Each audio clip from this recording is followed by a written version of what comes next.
Halo teman-temannya Furi, kali ini Mami Furi akan membahas tentang mitos-mitos pamali yang banyak sekali kita dengar. Tetapi sebelumnya jangan lupa untuk subscribe Furi Harun Channel, YouTube terbarunya Mami ya, supaya kalian mendapatkan notifikasi. Juga jangan lupa aktifkan loncengnya.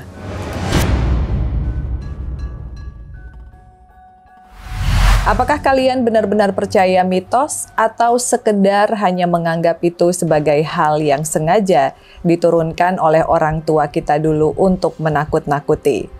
Namun, sebagian besar orang percaya bahwa apabila mitos tersebut dilanggar, maka kita akan mendapatkan malapetaka.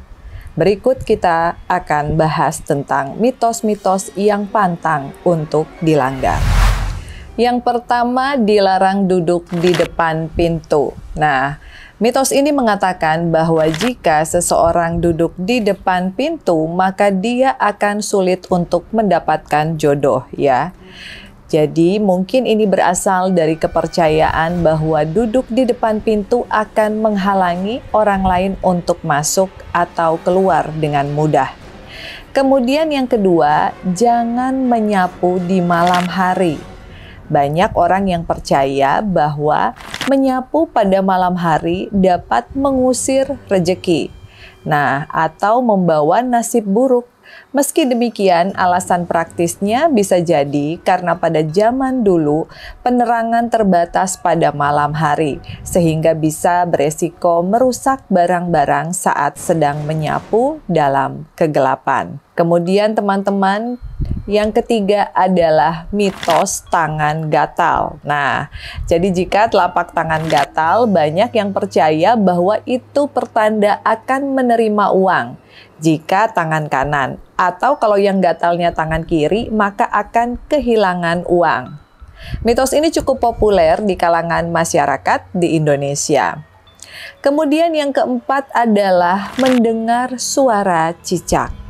Ketika sedang berbicara atau berdiskusi serius, lalu terdengar suara cicak, hal ini sering dianggap bahwa sebagai tanda apa yang sedang dibicarakan itu adalah hal yang benar. Mitos ini lebih terkait dengan keyakinan bahwa suara binatang bisa menjadi pertanda akan adanya sesuatu. Kemudian yang kelima, anak suka menyanyi saat makan. Ada mitos yang mengatakan bahwa jika seorang anak bernyanyi saat dia sedang makan, maka hujan akan turun pada hari pernikahannya. Mitos ini kemungkinan dibuat untuk mengajarkan agar anak lebih sopan saat makan dan tidak bermain-main dengan makanannya. Kemudian mitos yang keenam adalah pisau atau gunting jatuh. Jika pisau atau gunting jatuh ke lantai, dipercaya bahwa akan ada tamu yang datang. Jika pisau jatuh, tamu tersebut laki-laki, dan jika gunting jatuh, maka tamu tersebut adalah perempuan. Apakah kalian percaya? Kemudian yang ketujuh, makan memakai tangan kiri.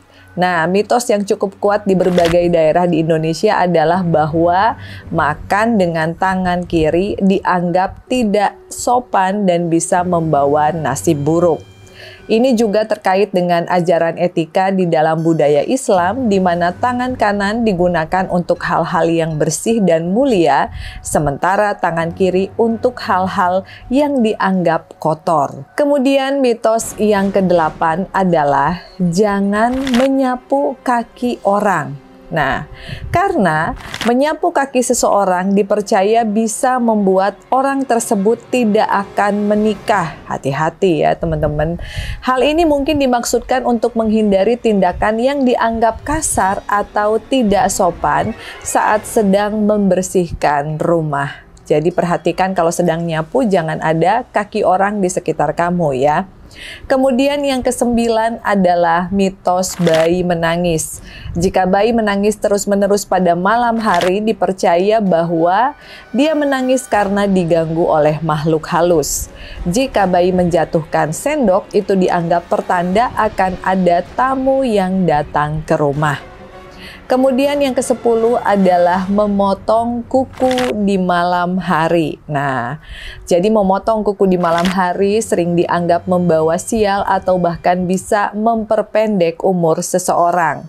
Alasan praktis di balik mitos ini mungkin karena pada zaman dahulu, penerangan yang kurang baik membuat resiko melukai jari lebih tinggi saat memotong kuku di malam hari.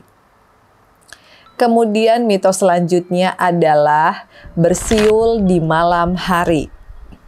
Mitos ini mengatakan bahwa bersiul di malam hari bisa mengundang makhluk halus atau arwah gentayangan datang.